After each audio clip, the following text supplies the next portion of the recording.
नमस्कार, आप देख रहे हैं हल्ला बोल टीवी। मैं हूं सुशील कुमार सिंह। बिहार में राज्यसभा चुनाव दिलचस्प होता जा रहा है, जहां राजद उम्मीदवार एडी सिंह की ओर से खबर है कि पैसों की नदी बहेगी। अगर जब नदी बहेगी तब तो फिर भला महागठबंधन का कोई विधायक क्यों क्रॉस वोटिंग करेगा? तो एनडी के लिए मुश्किल खड़ी हो सकती है। आइए इस पर विस्तार से बातचीत करते हैं हल्ला बोल टीवी के editor in chief Deepak Sharma से। देखिए, अभी जो सिचुएशन है उसके मुताबिक तेजस्वी यादव के जो अरबपति कैंडिडेट हैं एडी सिंह, उनके बारे में कहा जा रहा है कि उन्होंने साफ कह दिया है कि मैं हारने के लिए चुनाव नहीं लड़ रहा हूं, मैं जीतने के लिए लड़ रहा हूं। और उनके तेजस्वी यादव के कैंडिडेट जो हैं एडी सिंह, वो अरबपति हैं। चर्चा है कि वे जीतने के लिए बिहार में पैसों की नदी बहा देंगे।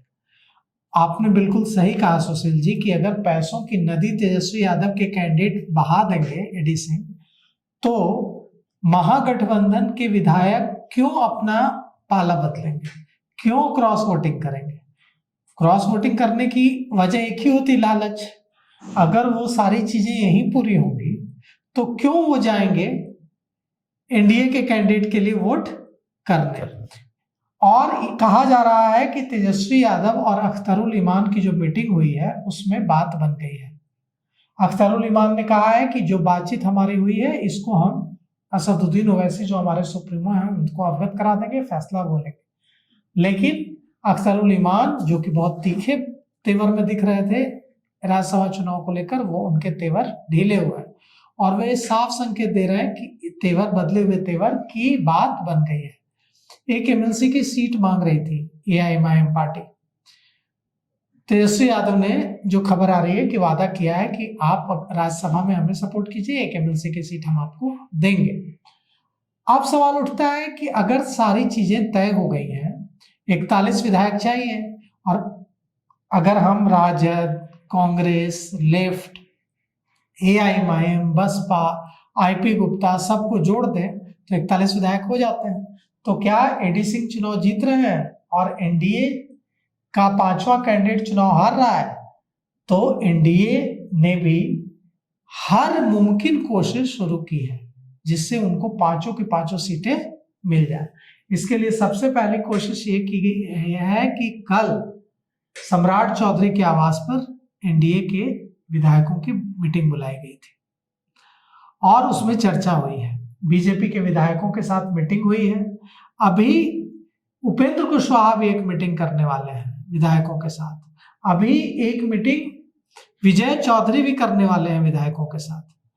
भारतीय जनता पार्टी के विधायकों की जो मीटिंग बुलाई गई सम्राट चौधरी के आवास पर, उसमें उनको कहा गया कि 15 तारीख को, 16 को वोटिंग है और 15 तारीख की रात में आपको बताया जाएगा कि आपको किस कैंडिडेट के लिए आपको वोट करना है।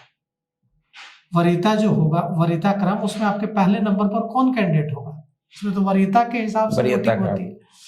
तो अब सवाल ये उठता है कि इतना फूक कर क्यों कदम रख रहा है एनडीए? एनडीए को पता है कि पैसे का लालच दूसरे तमाम लालचों पर भारी पड़ जाता है। यह भी खतरा है कि कहीं हम दूसरी पार्टी के विधायकों से क्रॉस वोटिंग कराने के चक्कर में लगे रहे और हमारे ही विधायकों ने कहीं क्रॉस वोटिंग कर दी, एक दो ने भी, तो पूरी बाजी पलट जाएगी और हम हार जाएंगे। और ऐसे समय में जब बिहार का निजाम बदलने जा रहा है, जब बिहार के मुख्यमंत्री नीतीश कुमार अपनी कुर्सी छोड़ने जा रहे हैं 20 सालों के बाद, तो अगर ये 5वीं सीट एनडीए हार जाता है तो एक बड़ा मैसेज, अशुभ जिसको कहते हैं संकेत होगा कि इतनी बड़ी प्रचंड जीत के बाद इतनी आसान जीत जो हो सकती थी, वहां कैसे एनडीए हार गया। इससे मनोबल बढ़ेगा तेजस्वी यादव का, जो अभी मनोबल गिरा हुआ था वो मनोबल उनका बढ़ेगा इस जीत से, और एनडीए जिसका मनोबल आसमान पर है उसका मनोबल नीचे आ जाएगा। तो एनडीए ने भी तमाम कोशिशें की है। अभी विजय चौधरी मीटिंग करेंगे, सम्राट चौधरी ने मीटिंग की और कोशिश है कि जातीय आधार पर भी गोलबंदी थोड़ी की जाए। सम्राट चौधरी भी समझाने की कोशिश कर रहे हैं कि कोई क्रॉस वोटिंग नहीं करना है। कुशवाहा विधायक हैं, उपेंद्र कुशवाहा भी कोशिश कर रहे हैं विभिन्न पार्टियों के कुशवाहा विधायकों से संपर्क में आने की। यहाँ तक कि कुछ मंत्रियों ने दावा किया है कि राष्ट्रीय जनता दल के कई विधायकों ने वादा कर दिया है समर्थन देने का एनडीए के कैंडिडेट को राज्यसभा चुनाव, ऐसी भी खबर है। उपेंद्र कुशवाहा भी अपनी कोशिश कर रहे हैं कुशवाहा वोटरों के कुशवाहा जो विधायक हैं उनको, चाहे वो दूसरी पार्टी में ही क्यों न हो, उनको अपनी तरफ करने की। लेकिन कांग्रेस के विधायक एकजुट हो गए। कांग्रेस के विधायक क्रॉस वोटिंग करेंगे ऐसी चर्चा बहुत थी, लेकिन मेरी कुछ कांग्रेस के बड़े नेताओं से बात हुई है। हल्ला बोल टीवी से बातचीत में कांग्रेस के बड़े नेताओं ने कहा कि एकदम आपको हम बताते हैं, कांग्रेस का एक भी विधायक क्रॉस वोटिंग नहीं करेगा। एआईएमआईएम के कुछ नेताओं से हमारी बात हुई। एआईएमआईएम ने भी कहा कि हमारा जहां वोट पड़ेगा वहां पांचों का पांचों एक जगह पड़ेगा, कोई बिखराव नहीं होगा। साथ ही साथ लेफ्ट भी एकजुट है।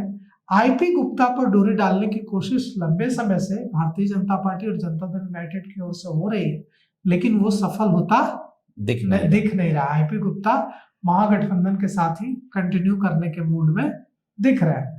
तो कुल मिलाकर के बसपा के एक विधायक हैं सतीश यादव, उन पर नजरें टिकी हुई हैं कि वो वोट कर सकते हैं एनडीए के कैंडिडेट को।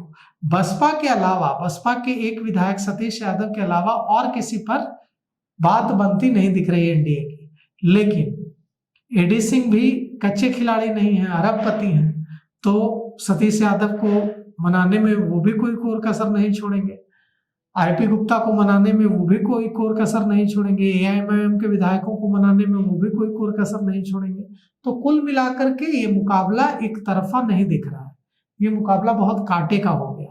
और ऐसे समय में जब बिहार के मुख्यमंत्री का बदलना लगभग तय हो गया है, तो ऐसे समय में अगर एक सीट हार जाता है एनडीए, तो ये एक बहुत बड़ी, मतलब आत्मविश्वास के मामले में आत्मविश्वास बढ़ाने वाली जीत, बड़ा मैसेज आएगा। आत्मविश्वास बढ़ाने वाली जीत होगी महागठबंधन के लिए, विपक्ष के लिए, उनके लिए एक मौका होगा कि नहीं, अभी भी वो सफल हो सकते हैं बिहार।